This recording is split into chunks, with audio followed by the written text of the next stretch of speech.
Olá galera, sejam bem-vindos então à videoaula de ossos de tronco, parte 2. Bom, na videoaula parte 1, eu terminei passando para vocês as principais características das vértebras, independente da região. Então nós falamos, como nesse slide aqui, então eu passei para vocês as principais características de uma vértebra qualquer, ou seja, essas características principais que eu passei para vocês na parte 1 da videoaula de ossos de tronco são acidentes ósseos, são características que todas as vértebras vão ter, independente da sua região, independente se ela é da região cervical, torácica ou lombar. Quais são esses principais acidentes? Então, só vou relembrar com vocês para que vocês possam dar continuidade no entendimento desta videoaula parte 2. Então, as principais características que uma vértebra qualquer, uma vértebra comum, vai apresentar. Então, nós temos aqui, primeiramente, o corpo vertebral. Todas as vértebras vão apresentar o corpo vertebral. Nós temos o processo espinhoso. Depois, dois processos transversos, um de cada lado. O forame vertebral. O arco vertebral, que é formado pelo pedículo e pela lâmina. Como nós podemos observar nesta imagem inferior colorida, que todo o arco vertebral é em vermelho, porém, próximo ao corpo, nós temos o pedículo, que é essa parte aqui, ó. E a lâmina fica próxima, fica voltada para o processo espinhoso, que é esta parte aqui. Depois nós observamos também que todas as vértebras vão apresentar o processo articular, que é só essa elevação, só que toda essa elevação, que é o processo articular, ele vai apresentar uma parte nele que é mais lisa, que é chamado face articular. E, consequentemente, cada vértebra vai apresentar dois processos articulares, tanto superior quanto inferior. Então, como nós podemos observar aqui, ó, nesta vértebra, visualizando ela na vista lateral, nós podemos observar o seu processo articular. E anteriormente, nós temos uma parte mais lisa, que é a face articular. Se nós observarmos esta vértebra numa vista anterior, ou seja, nós estamos observando a parte anterior dela, a parte da frente dela, tá? Nós observamos, então, os dois processos articulares. E do outro lado, como nós não estamos observando, vai estar as faces articulares. Só que cada vértebra, além de ter os processos e as faces articulares superiores, vão apresentar os processos articulares inferiores e a face articular inferior. Então, consequentemente, nós podemos dizer que todas as vértebras, independente se é cervical, torácica ou lombar, vai apresentar dois processos articulares superiores e, respectivamente, duas faces articulares superiores. Vai apresentar também dois processos articulares inferiores e, consequentemente, duas faces articulares inferiores. Então, essas são as características gerais, os principais acidentes ósseos de uma vértebra comum. O que nós vamos começar a dar início agora, nesta parte 2, é a característica de cada região. Então, nós vamos analisar a característica das vértebras cervicais, as características das vértebras torácicas e as características da vértebra lombar. Quais são as características que diferenciam uma vértebra da outra? Começando com a região cervical, nós sabemos que a região cervical é composta por 7 vértebras, tá? Que ficam ali na região do pescoço. Destas 7 vértebras que pertencem à região cervical, nós temos as duas primeiras vértebras cervicais, elas são diferentes das outras 5, tanto no formato, tanto na sua anatomia, quanto também no seu nome. Então, quando nós observamos a primeira vértebra cervical, que é chamada de C1, o nome dela é vértebra Atlas. E vai ser esta vértebra aqui, ó. Então, a primeira coisa que nós podemos observar da vértebra atlas, que é a C1, é que ela vai apresentar um formato achatado e alongado nas transversais. Tudo bem? Bom, então essa é a primeira vértebra cervical. O que nós temos que analisar nesta vértebra cervical? Nós temos que analisar o quê? De todas aquelas características gerais que uma vértebra apresenta, o atlas vai apresentar tudo isso? Bom, então vamos analisar. Nós podemos observar aqui, ó, tanto de um lado quanto do outro, que o atlas vai apresentar processo transverso. 2, né? Um para cada lado. Tudo bem? Então, processo transverso direito e processo transverso esquerdo. O atlas também vai apresentar o quê? O forame vertebral, como todas as vértebras vão apresentar. Tá? O que mais que a vértebra atlas vai apresentar?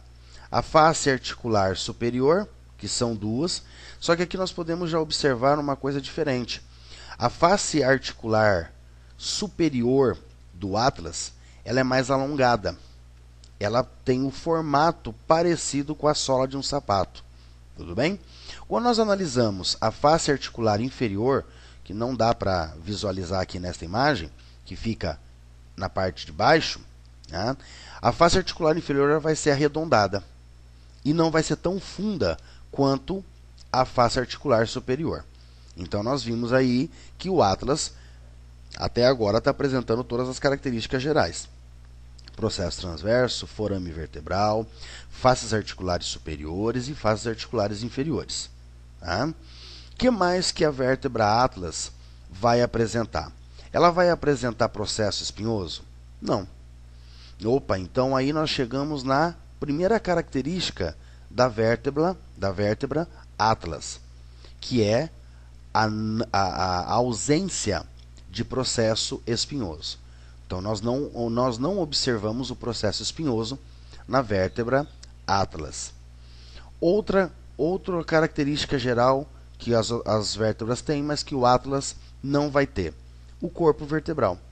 Nós não observamos nenhuma estrutura na vértebra atlas que seja parecida com um corpo vertebral.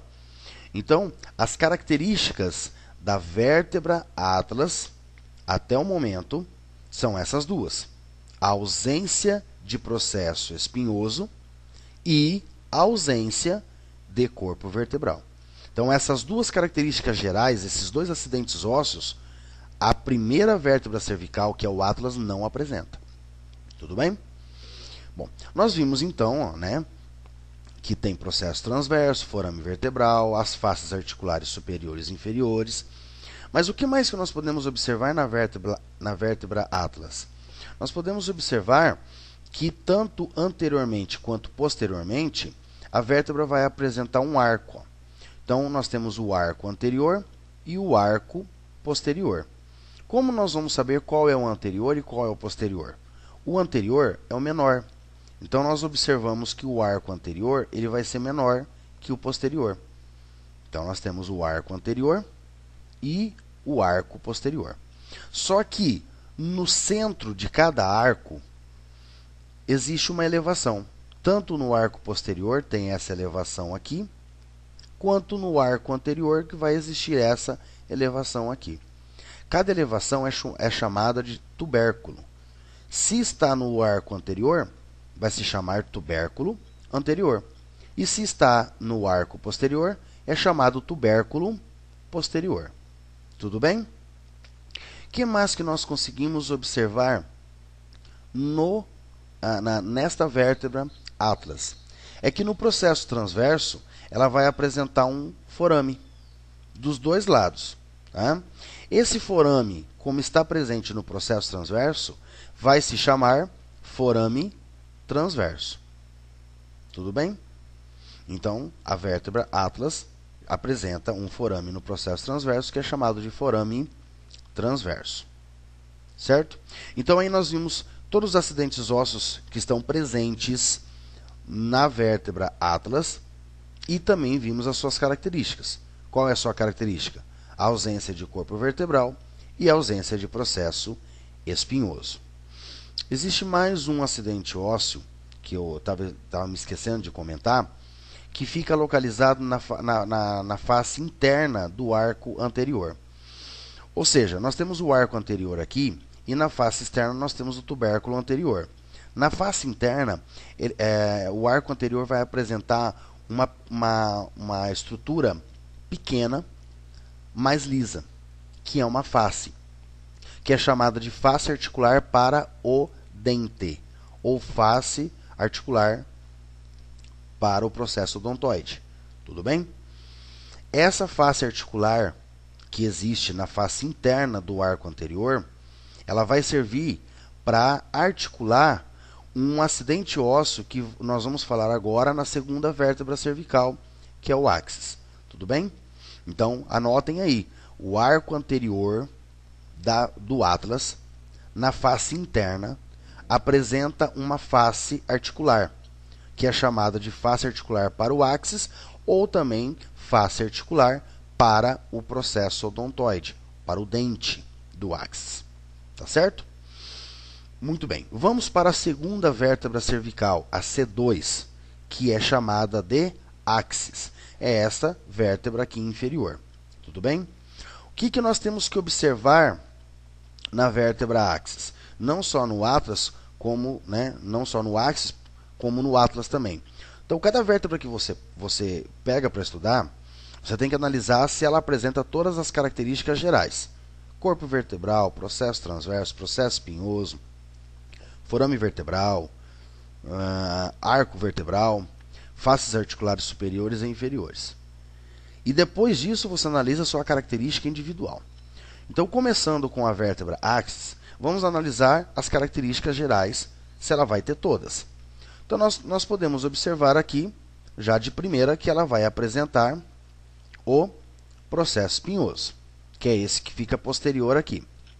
Ela também vai apresentar o processo transverso, tanto de um lado quanto do outro aqui, ó.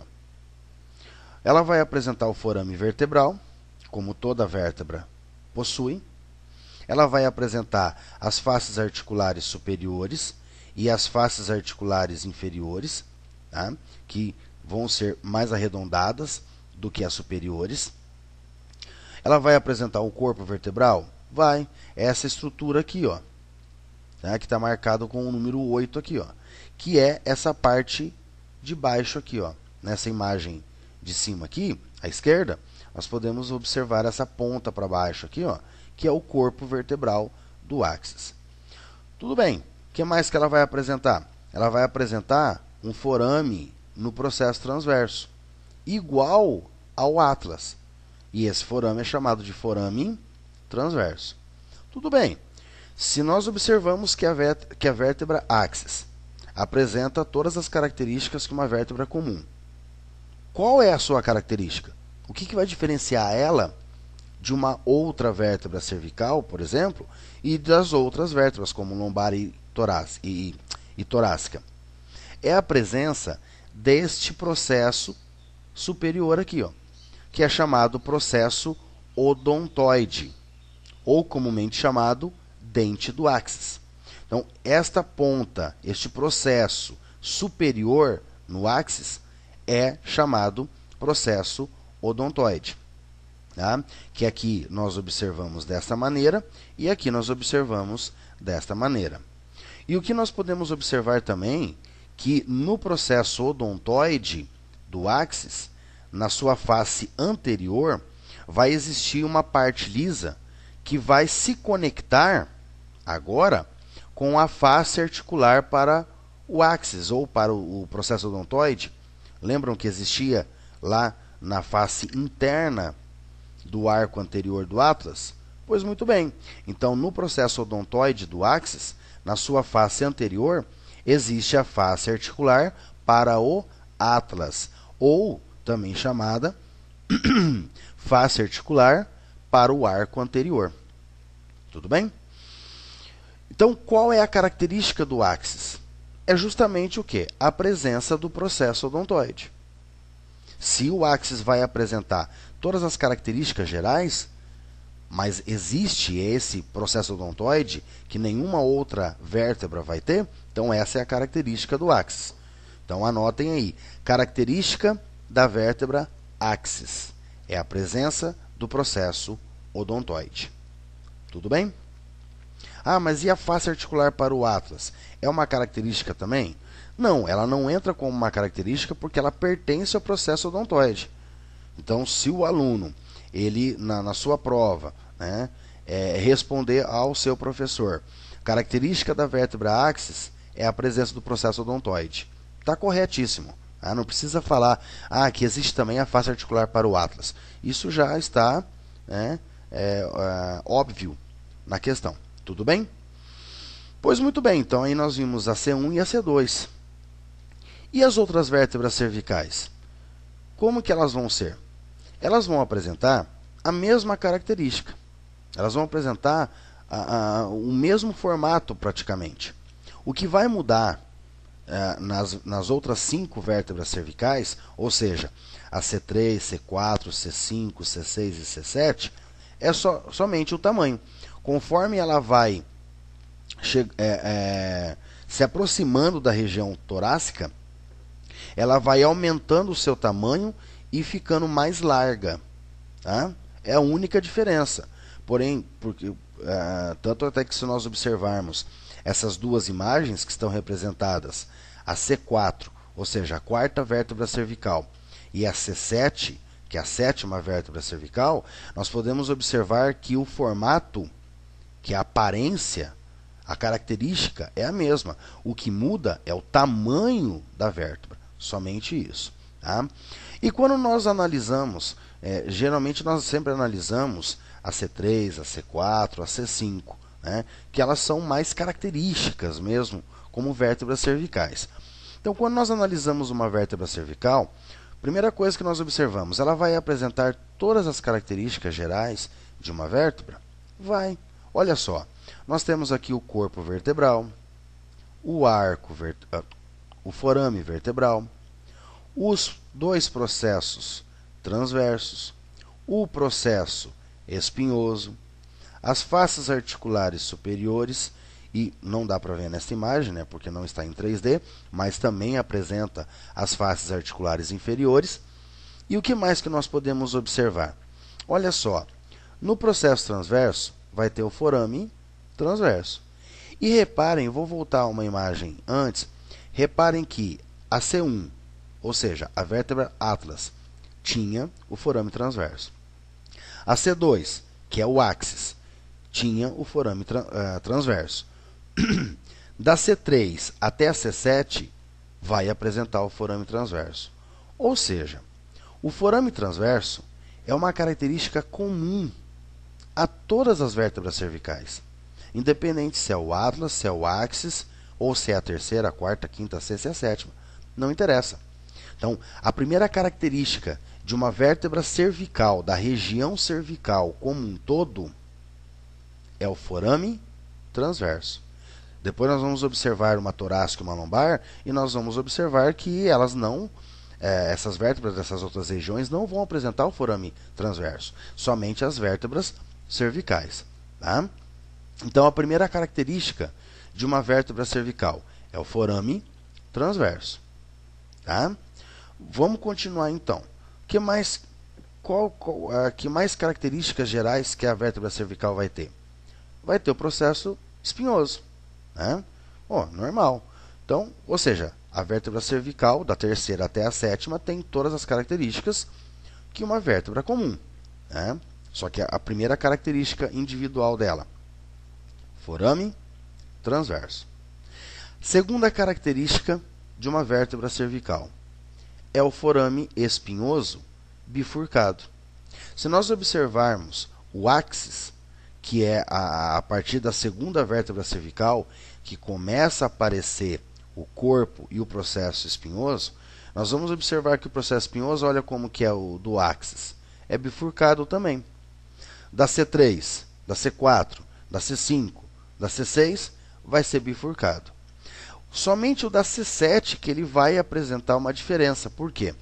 Depois, no final, eu vou explicar o que acontece com a vértebra de uma região no momento da transição de uma região para outra. Ou seja, a C7, como ela é a última vértebra cervical, ela está numa região numa localidade de transição da região cervical para a região torácica. Ou seja, a última vértebra da região cervical tem que começar a apresentar características iguais à da próxima região. O mesmo vai acontecer com a última vértebra torácica, que é a T12. Ela vai começar a apresentar características parecidas com a da próxima região, que é a lombar. Então, cada região existe a sua vértebra de transição, que é a última vértebra daquela região, que começa a adquirir características da próxima região.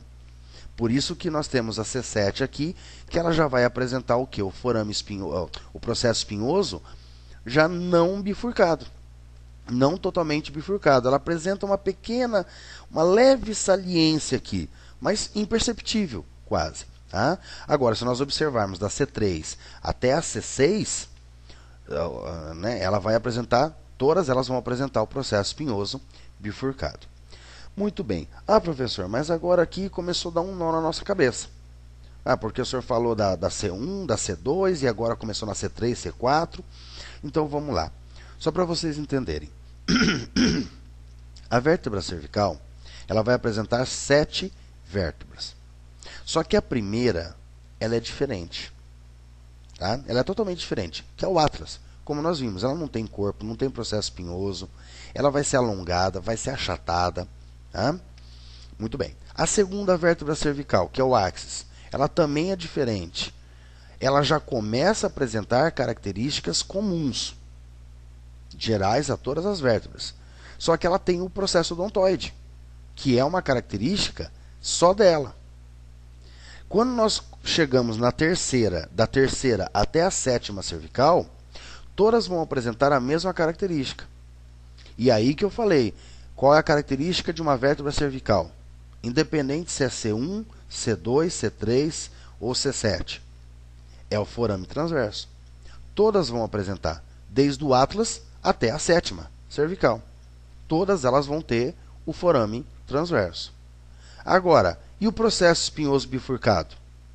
A primeira não tem, que é o Atlas, porque ela já não tem processo espinhoso. E a sétima, ela também não vai apresentar tanta bifurcação assim no processo espinhoso, porque ela já é uma vértebra de transição.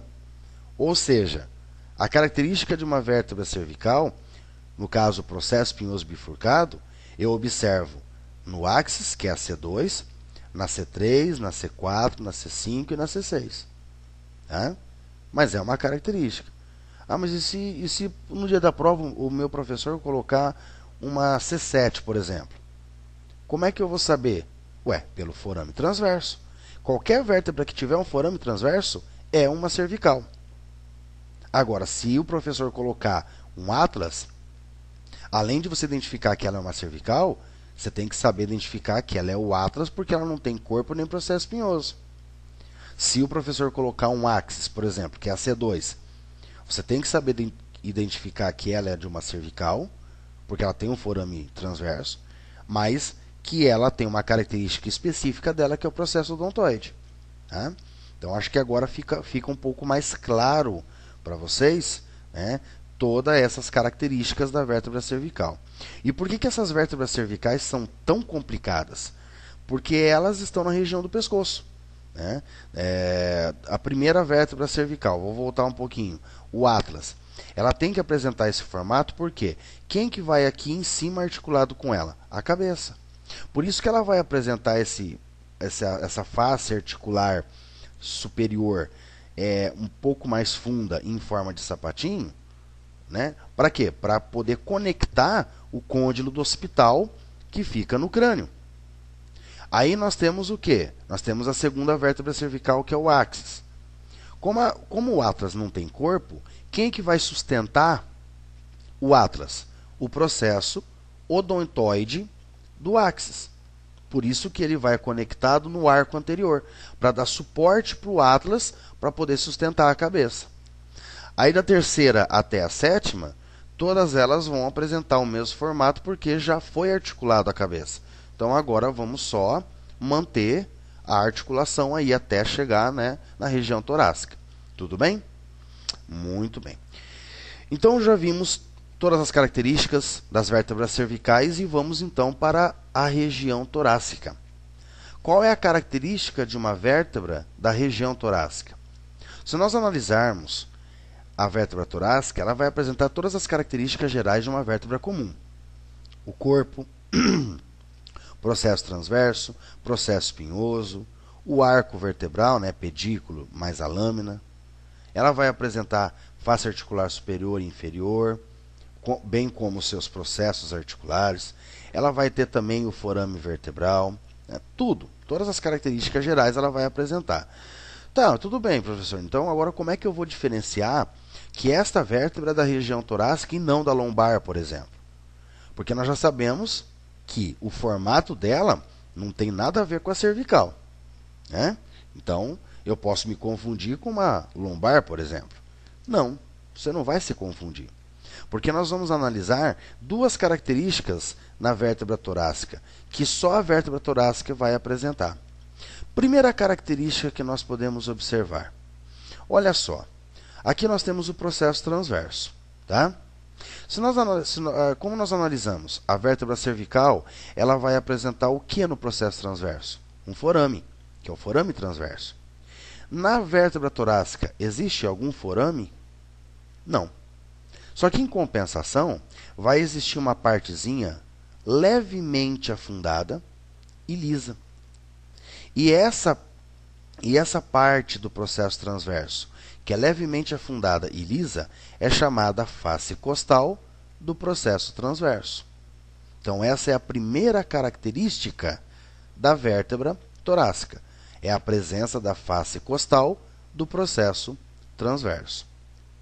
Agora, se nós analisarmos todo o corpo da vértebra torácica, nós observamos que vai existir mais duas faces, ó, de cada lado, né, tanto na direita quanto na esquerda, e uma em cima e outra embaixo.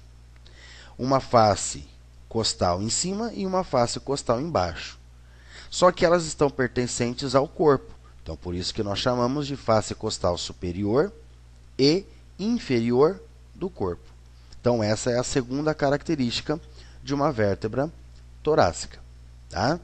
Por que a vértebra torácica vai apresentar essas faces costais? Justamente porque as costelas vão se articular nessas vértebras. Então, como as costelas se articulam nas vértebras torácicas, as vértebras torácicas necessitam apresentar faces articulares para poder acomodar essa costela agora aqui. Tá? Por isso são chamadas de faces costais. Só que se está no processo transverso, é face costal do processo transverso. Se está no corpo, é face costal superior e inferior do corpo. Tudo bem? Outra característica também que eu sempre passo para os meus alunos é a nível do processo espinhoso. Se nós observarmos uma vértebra cervical, o processo espinhoso é bifurcado. Já numa vértebra torácica, o processo espinhoso ele não vai ser bifurcado, só que ele vai ser mais fino, alongado e voltado para baixo.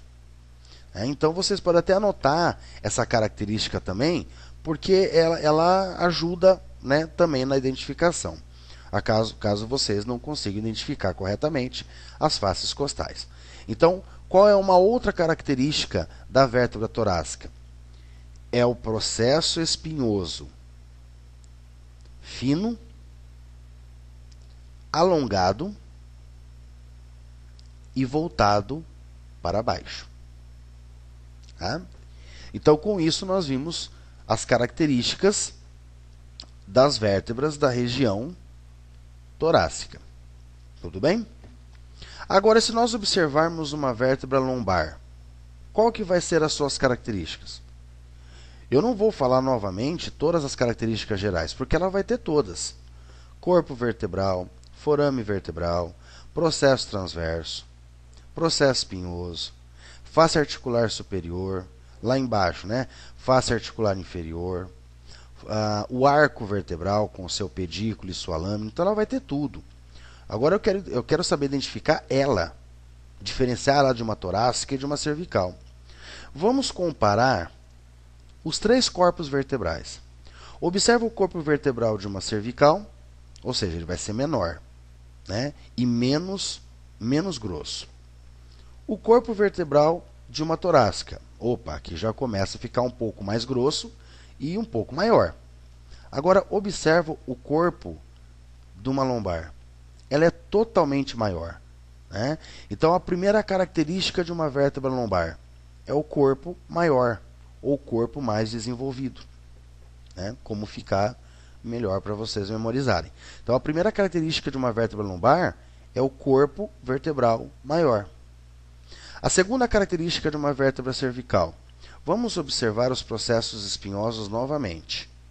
De uma cervical, é bifurcado. De uma torácica, é fino, alongado e para baixo. De uma lombar, é quadrado. Tá? Então, a segunda característica de uma vértebra lombar é o processo espinhoso quadrado. Tá? Então, agora com essas características individuais, o aluno ele consegue observar 3 vértebras e analisar. Opa, essa é cervical. Por quê? Porque tem o forame. Vamos voltar um pouquinho só para vocês memorizarem. Então essa aqui é uma vértebra cervical. Por quê? Porque ela tem o forame transverso. Mas se for uma sétima, ela não vai ter o processo espinhoso bifurcado. Mas se tiver o forame transverso, é cervical. Tá? Pronto, já matou aí. Aí o aluno ele pega uma segunda vértebra. Opa, essa aqui é torácica. Por quê? A primeira coisa que eu consigo observar aqui é o processo espinhoso.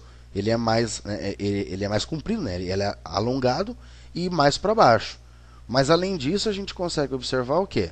As faces costais, tanto do processo transverso, como as duas, né? Superior e inferior do corpo. Legal. Então essa aqui é uma vértebra torácica. Então pega uma terceira vértebra. Essa aí, ó. Opa, essa é uma lombar. Como? Por que você acha que ela é uma lombar? É óbvio, ó. O corpo vertebral dessa vértebra é bem maior, ó, né? Tanto em tamanho quanto em grossura. E o processo espinhoso é quadrado. Ótimo, fechou. Tá? Então, o que acontece? O aluno ele tem que ter em mente que o professor ele pode perguntar 2 coisas, tá? Numa vértebra. Ele pode pegar essa vértebra, uma vértebra lombar, tá? Colocar na mesa, numa prova prática, e marcar, por exemplo, o processo espinhoso. E perguntar, dê o nome do acidente ósseo assinalado. Então ele quer saber o acidente ósseo, processo espinhoso. Ele não quer saber se é quadrado. Ele não perguntou a característica da vértebra. Ele só perguntou o acidente ósseo. E isso ele pode fazer em qualquer parte aqui, ó. Tanto no processo transverso, quanto no corpo, quanto no pedículo, quanto na lâmina, na face articular superior ou inferior, e até mesmo no forame vertebral. Independente, ele pode pegar uma torácica, uma cervical e fazer a mesma coisa. Ele marcar um acidente ósseo só e perguntar o nome do acidente ósseo. É um processo espinhoso, um processo transverso ou um corpo, por exemplo. Então, isso são as características gerais de uma vértebra, não é? Agora, se ele, por exemplo, colocar essa vértebra aqui, ó, né, a 4ª vértebra cervical na mesa, marcar ela em qualquer lugar, tá? E perguntar, a que região pertence esta vértebra? Bom, você vai olhar, tem forame transverso? Tem. É cervical. Pronto, matou a charada. Né? Ou o professor ele pode perguntar, qual é a característica desta vértebra? As características desta vértebra. Aí você vai responder. Presença de forame transverso e processo espinhoso bifurcado.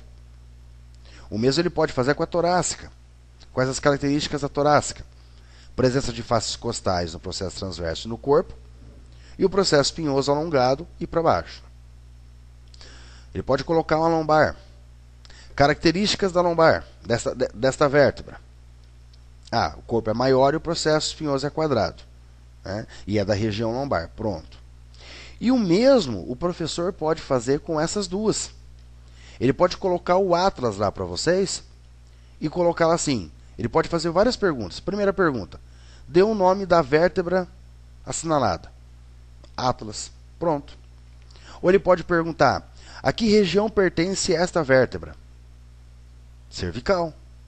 Né? Por quê? Por causa da presença do forame transverso. Ou ele pode perguntar, quais as características desta vértebra? Ausência de corpo vertebral e de processo espinhoso. Então vejam que vocês têm que saber identificar o que é uma característica geral, que são os acidentes ósseos, que o professor pode pedir individualmente. O que são características da vértebra, né? Se é o atlas, não tem corpo nem processo espinhoso. Se é o axis, é o processo odontoide. Se é uma cervical, processo espinhoso bifurcado e forame transverso, e assim por diante. Né? Entenderam? Então, com isso, nós vimos as características individuais de cada vértebra, ou seja, de cada região. Tá? Bom, dando continuidade, então, à parte 2 da videoaula de ossos de tronco, vamos, então, analisar o osso sacro. O osso sacro, ele é pertencente à coluna vertebral, porém, como ele é um osso totalmente diferente, ele é estudado à parte. Tá? O osso sacro ele pertence à região pélvica, juntamente com o cóccix, que é esse inferior, parecendo um guizo de cascavel. Tá? E quando nós analisamos, então, o osso sacro, nós podemos analisar que ele vai apresentar duas faces. A face anterior, né, que essa é essa face côncava, né, ou seja, mais lisa. E depois nós temos uma face posterior, ou a face dorsal, que ela vai apresentar várias saliências. Tudo bem? Vamos começar a analisar o osso sacro numa face anterior, ou ventral. Primeiro acidente ósseo que nós analisamos no sacro é essa estrutura aqui, ó, arredondada, né? Bem arredondada e achatada. Essa primeira estrutura aqui, esse primeiro acidente ósseo é chamado de base do sacro. É a base do osso sacro. E nessa base vai articulada a L5, ou seja, a última vértebra lombar. Tá? Então é aqui nessa base que vai articulada a L5. Nós observamos também que anteriormente à base existe uma linha proeminente, um pouco mais elevada. Toda essa linha proeminente anterior à base é chamada promontório. Promontório. Então vejam que nós temos a base e uma linha saliente anteriormente, que é chamada de promontório. Lateralmente à base, nós temos dois acidentes ósseos parecendo como se fosse uma orelha de elefante. Tá? Cada acidente ósseo desse é chamado asa do sacro. Então nós vamos ter uma asa sacral, né, direita e uma asa sacral esquerda. O que mais que nós conseguimos observar numa face anterior do osso sacro? Esses forames. Geralmente são 4 forames, 4 pares de forames anteriores, 4 direitos e 4 esquerdos. Esses forames são chamados de forames sacrais. Tá? Só que como eles estão na face anterior, são chamados de forames sacrais anteriores. Tudo bem? Observem que entre os forames existe uma linha proeminente também. Ó. Tá? Essas linhas proeminentes entre os forames é chamado linhas transversas. Então, consequentemente, nós vamos ter 4 linhas transversas. Tudo bem? Então, na face anterior do osso sacro, é isso que nós vamos observar. A base, o promontório, a asa, os forames sacrais anteriores e as linhas transversas. Tudo bem? O que são essas linhas transversas? Para vocês entenderem. Quando nós observamos, no início da aula de ossos de tronco, eu falei o número de vértebras pertencente a cada região. Então, quando nós passamos pela cervical, eu falei que são formadas por 7 vértebras, de C1 a C7. Na região torácica, são formadas por 12 vértebras torácicas, então de T1 a T12. e que todas vão apresentar as mesmas características. O que vai mudar é o tamanho, né, conforme vai se aproximando da outra região. As vértebras a região lombar é formada por 5 vértebras lombares, da L1 a L5. E depois nós vamos ter a região pélvica, que é formada pelo osso sacro e também pelo cóccix. Tá? Só que o que acontece? Quando nós analisamos lá no início da primeira aula, da parte 1 da videoaula de ossos de tronco, eu falei para vocês que o número de vértebras da coluna vertebral ela pode variar. Né? Eu posso dizer que a coluna vertebral ela apresenta 33 vértebras, ou eu posso também falar que ela vai apresentar 25 vértebras. Por que essa diferença? 33 vértebras é geralmente numa criança. Por quê? Porque o osso sacro ele é formado por 5 vértebras sacrais unidas por uma cartilagem. Tá? O que vai acontecer? Quando termina todo o processo de ossificação do indivíduo, essas cartilagens se transformam em osso, se calcificam. E as 5 vértebras sacrais se unem, se fusionam, formando um osso sacro somente. Por isso que depois no adulto, a coluna vertebral ela vai apresentar 25 vértebras. Né? Porque daí nós contamos 7 cervicais, 12 torácicas, 5 lombares e depois nós contamos o sacro e o cóccix, que pertencem, né, como se fosse uma única só da região pélvica. Tá? E essas linhas transversas demarcam a divisão que existia entre uma vértebra sacral e outra. Tá? Então, o osso sacro de uma criança vai apresentar a S1, S2, S3, S4 e S5. Tudo bem? Então, por isso que nós temos essas linhas transversas. Só para que vocês entendam, então, né, por que existem essas linhas aí. Tá ok? Observando o osso sacro numa face posterior ou numa face dorsal, nós vamos observar mais outros elementos. Primeira coisa que nós podemos observar, que na face posterior, o osso sacro vai apresentar 3 elevações. Tá? 3 elevações são chamadas de cristas sacrais. Quais são essas 3 elevações? Nós podemos observar uma primeira elevação que fica bem na linha mediana. Então, vai ser chamada de crista sacral mediana.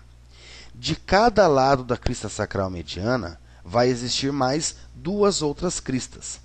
A crista sacral intermédia, que é do lado direito, ou a do lado esquerdo, ó, crista sacral intermédia, e a crista sacral lateral, direita, e crista sacral lateral, esquerda. Então, a primeira coisa que nós observamos na face posterior do sacro, as cristas sacrais, a mediana, a intermédia e a lateral, tanto de um lado quanto do outro. Tudo bem? O que mais que nós podemos observar? Forames sacrais posteriores. Né? Mesma coisa, 4 pares de forames sacrais posteriores. Então, 4 esquerdo e 4 direito. Tá? O que mais que nós podemos observar? A face articular do sacro. Então, são essas duas aqui. Ó. Uma aqui esquerda e outra aqui direita. Face articular do sacro. O que mais que nós podemos observar? Se nós observarmos aqui em cima, posterior à base, ele vai apresentar uma abertura, que é isso que nós estamos observando se olharmos o sacro numa vista superior. Nós temos a base, posterior à base nós temos essa abertura aqui, ó, que é aqui em cima. Tá? Essa abertura aqui é chamada de canal sacral. Canal sacral. Tudo bem? Agora, inferiormente, tem essa outra abertura aqui, ó, tá? Que é chamada, onde está essa flecha aqui, ó, que é chamada hiato sacral. Então, o sacro, posteriormente, vai apresentar 2 aberturas. Uma superior, que é o canal sacral, e uma inferior, que é o hiato sacral. Abaixo do hiato sacral, abaixo e lateralmente, né, de cada lado do hiato sacral, existe uma elevação, uma direita e outra esquerda. Cada elevação dessa é chamada corno sacral. Corno sacral. Tudo bem? Então, revisando a face posterior do sacro. Crista sacral mediana, crista sacral intermédia, crista sacral lateral, forames sacrais posteriores, face articular do sacro, canal sacral, que fica superiormente, hiato sacral, que fica inferiormente, e 2 corno sacral, um de cada lado. Agora, se nós observarmos o sacro numa vista lateral, estou olhando o sacro de lado. O que eu vou observar? Vai existir um acidente ósseo um pouco mais liso que o restante do sacro e em formato parecido com o de uma orelha, tá? Tanto de um lado quanto do outro. Este acidente ósseo é chamado face auricular. Face auricular. Então, o osso sacro apresenta duas faces auriculares, uma direita e a outra esquerda, e ficam lateralmente no osso sacro. Tudo bem? Bom, pessoal, então com isso, nós terminamos a segunda parte da videoaula de ossos de tronco. Então, nessa segunda parte, nós vimos as características individuais de cada região, tanto da cervical, quanto da torácica, quanto da lombar. Analisamos também as características individuais da C1, que é o atras, e da C2, que é o axis. E também analisamos os acidentes ósseos, os principais acidentes ósseos do osso sacro. Com isso, então, nós terminamos essa segunda parte da videoaula de ossos de tronco e, brevemente, nos vemos na parte 3 da videoaula de ossos de tronco, onde eu passarei para vocês sobre as costelas e também sobre o externo. Abraço, valeu!